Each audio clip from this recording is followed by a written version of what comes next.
नमस्कार दोस्तों, मेरा नाम है आदर सिंह और आप देख रहे हैं ड्यू वाला।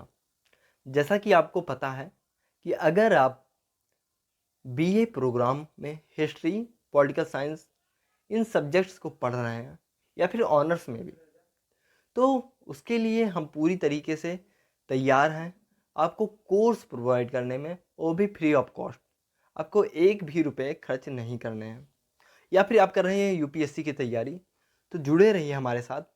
ऐसे ही बेसिक्स इन्फॉर्मेशन, इम्पॉर्टेंट इन्फॉर्मेशन जो है आपके सामने मैं लेकर आता रहूँगा। तो फिर आज इस वीडियो में हम पढ़ेंगे फंडामेंटल राइट्स के बारे में। तो ये फंडामेंटल राइट्स पढ़ने से पहले यार ना यह जानना पड़ेगा कि राइट्स होते क्या हैं, और फंडामेंटल राइट्स क्यों बन गए ये राइट्स। तो फिर देखते हैं। देखिए, राइट जो होता है ना, वो इतना एसेंशियल है, इतना इम्पॉर्टेंट है सिटीजन्स के लिए, जो लोग हैं इस देश में या फिर किसी भी एरिया में, कि उन लोगों के डिग्निटी और साथ ही साथ ऑनर प्रोवाइड करता है, और इन डिग्निटीज़ और इन ऑनर्स को प्रोटेक्ट भी करता है। ये राइट्स एक पावर देता है जिससे एक व्यक्ति खड़ा हो सके। ठीक है, अगर आपके पास अधिकार ना रहे, जैसे अभी पर मेरे पास बोलने का अधिकार अगर मेरा छीन लिया जाए, तो मैं पढ़ा कैसे पाऊंगा। हाँ, या फिर आपके पास कोई अधिकार ख़त्म कर दिया जाए, आपके पास जैसे अधिकार ख़त्म कर दिया, राइट टू एक्सप्रेशन, आप एक्सप्रेस ही नहीं कर सकते खुद को, तो वहाँ भी आपको नुकसान होगा। तो ये राइट्स होते हैं ना, तो बहुत इंपॉर्टेंट होते हैं भैया। तो इन्हीं राइट्स के बारे में आज इस चैप्टर में हम लोग पढ़ने जा रहे हैं। तो हमारे इंडियन कॉन्स्टिट्यूशन जो है ना, इसके जो फादर थे, उन्होंने, मतलब फादर्स इसके कई पिता हैं, कई लोगों ने मिलकर बनाया, तो उन्होंने बहुत अच्छे तरीके से इसको फ्रेम किया। कई सालों में क्या हुआ, ठीक है,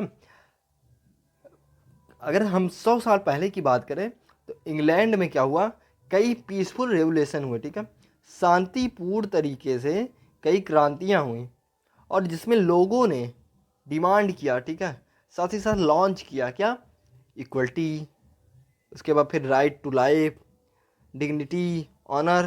तो इन सब चीज़ों को लोगों ने डिमांड किया, तो वहाँ पर लगा कि हाँ भाई, ये भी कोई चीज़ है जो उठनी चाहिए। और फ्रेंच रेवोल्यूशन तो आपने सुना ही होगा, 1789।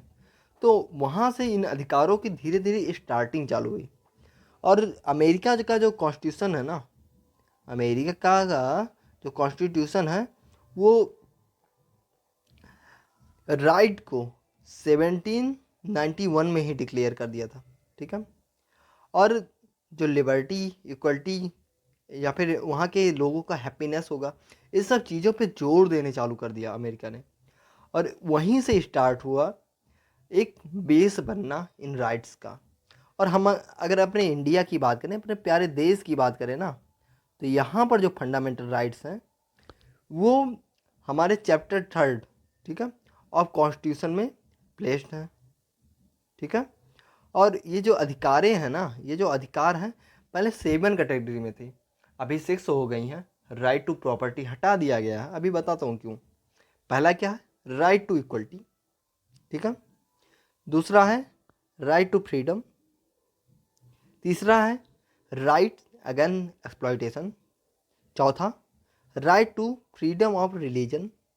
पांचवा जो है, educational and the cultural right. छठा, राइट टू प्रॉपर्टी, जिसको हटा दिया गया है। सातवां, राइट टू कॉन्स्टिट्यूशनल रेमेडी। ठीक है, तो सबसे पहले जो है इक्वलिटी, यानी कि समानता का अधिकार भैया। तो अगर हम लोग समान नहीं रहेंगे तो हमारे अधिकार कहाँ हैं। अगर कोई व्यक्ति किसी से किसी सेंस में ऊपर है, ठीक है, इसके बारे में अभी हम डीपली देखते हैं कि इसमें भी फर्क हो सकता है। लेकिन अगर हम ग्रास रूट लेवल पे देखें, एक ग्रामीण एरिया में देखें, या फिर शहरों में ही देखें, या कहीं भी देखें, ठीक है, तो जो लोकल लोग हैं या फिर ऑर्डिनरी जो लोग हैं, सामान्य जो लोग हैं, तो उनके पास ये जो अधिकार रहेंगे वो सेम रहते हैं। ठीक है, तो राइट टू इक्वलिटी जो है ना, समानता के अधिकार, जो हमारे पास है वही आपके पास भी है। अगर अगर मैं इंडिया का कुछ यूनिक इंसान बन जाऊँ, ठीक है, या फिर कुछ अलग, जैसे मान लीजिए अगर हम प्रेसिडेंट बन जाए, मैं प्रेसिडेंट बन गया, तो मेरे और आपके अधिकार में थोड़े फर्क हो सकते हैं, ठीक है। लेकिन अगर सामान्यता देखा जाए, जनरली देखा जाए, तो हमको पता चलेगा ये अधिकार जो होते हैं सेम होते हैं। दूसरा क्या है, राइट टू फ्रीडम, कि फ्रीडम अगर आज़ादी ही नहीं रहेगी तो फिर कौन सा अधिकार। तीसरा है राइट अगेंस्ट एक्सप्लॉइटेशन, कि भैया जो भी एक्सप्लॉइटेशन हो रहा है ना, उसके अगेंस्ट में खड़े होने का अधिकार तो रहना चाहिए हमारे पास, वरना पता लगे कोई हमारा यूज कर रहा है, कोई हमें नुकसान पहुंचा रहा है, और हम लोग क्या है, हमारे पास अधिकार ही नहीं है उसके ऊपर कुछ बोलने का।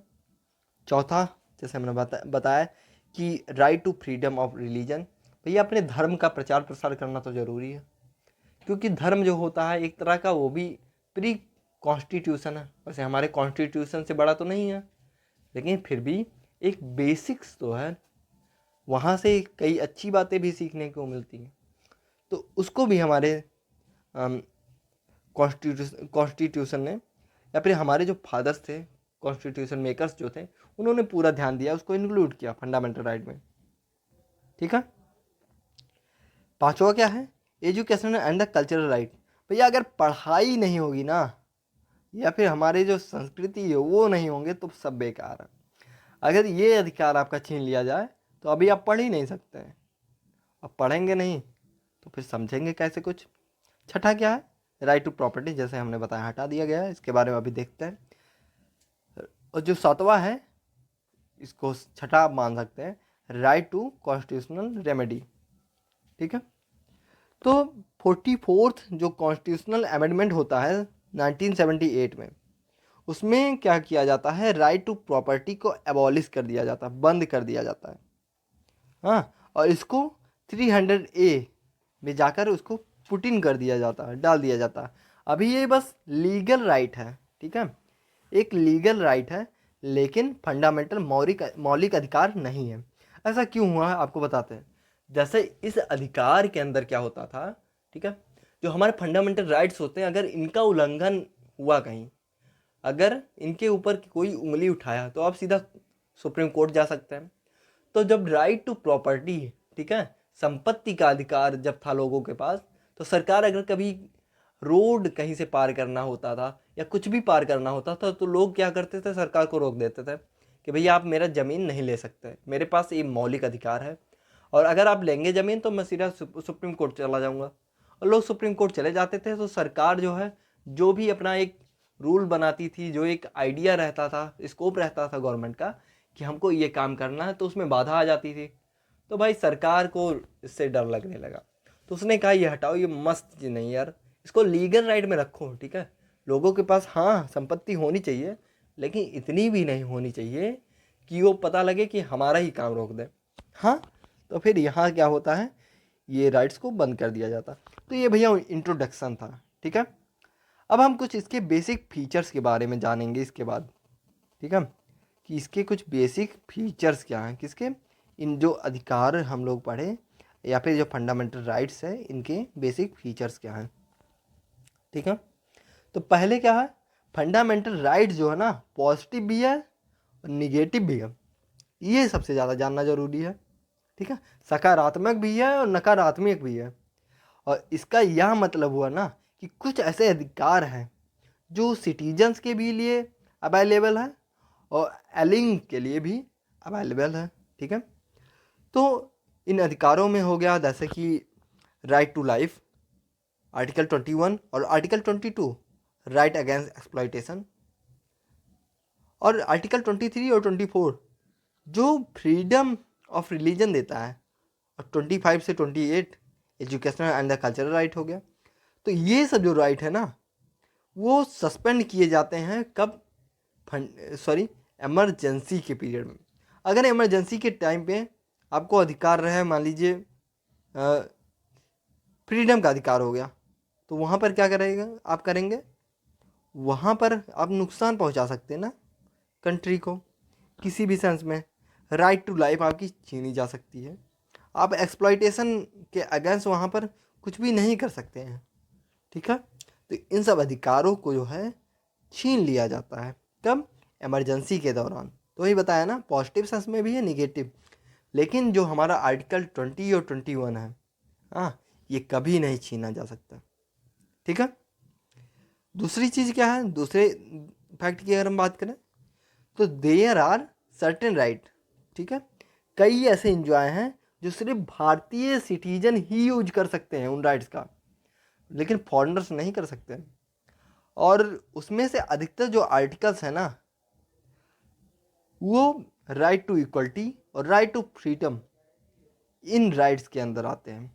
ठीक है, तो इसके अंदर जो तीसरा फीचर है ना भैया, वो कह रहा है कि जो फंडामेंटल राइट्स हैं, जो मौलिक अधिकार हैं, वो हमारे संविधान का, ठीक है, हमारे इंडियन कॉन्स्टिट्यूशन का एक इंटीग्रल पार्ट है। और इनका जो है अगर वायलेशन होता है कभी भी, तो सीधा ये कोर्ट ऑफ लॉ के सामने चैलेंज किए जा सकते हैं।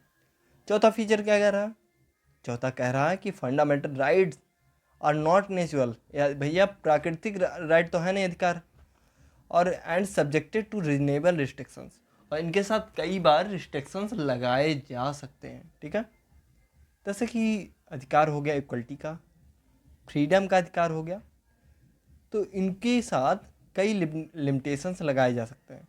जैसे अगर मान लीजिए फ्रीडम का एग्जांपल हम दे सकते हैं, तो आपके पास इतना फ्रीडम तो नहीं हो सकता ना कि आप किसी को नुकसान पहुंचा दीजिए, तो वहाँ पर लिमिटेशन है। या फिर इक्वलिटी का हो गया, आपकी इक्वलिटी जो है, एक आप एक सामान्य आदमी हैं, आपको इक्वल देखा जाए प्राइम मिनिस्टर के, तो ये भी नहीं हो सकता। नहीं तो आप भी कहें कि भाई हमको भी प्रोटेक्शन चाहिए, तो ऐसा थोड़ी हो सकता है ना। तो ज़रूरत के हिसाब से ये राइट्स जो हैं बदल जाते हैं। ठीक है, और इनमें लिमिटेशन भी होता है। कुछ राइट्स जो हैं वो फॉरेनर के लिए भी अवेलेबल हैं, हाँ, और वो जो पार्ट है, most of the right are part of universal declaration. और कुछ जो अधिकार हैं या फिर बहुत सारे अधिकार हैं जो यूनिवर्सल इन नेचर हैं, कि पूरे यूनिवर्स में, ठीक है, पूरे सारी कंट्रीज़ में जो है वहाँ पर ये चलेंगे। जैसे कि ह्यूमन राइट हो गया, इसको यूएन ने 10 दिसंबर 1948 को लेकर आया था, ठीक है, इशू किया था। तो ये अधिकार क्या कहता है कि सभी इंसानों के पास इक्वल राइट होने चाहिए, ह्यूमन राइट्स की बात करता है, मानवाधिकार की बात करता है। तो ये तो सबके पास होगा। उसके बाद फिर डिस्क्रिमिनेशन की बात आ गई कि कोई भी व्यक्ति जो है डिस्क्रिमिनेट नहीं किया जाएगा कहीं भी फॉरेन सॉइल में।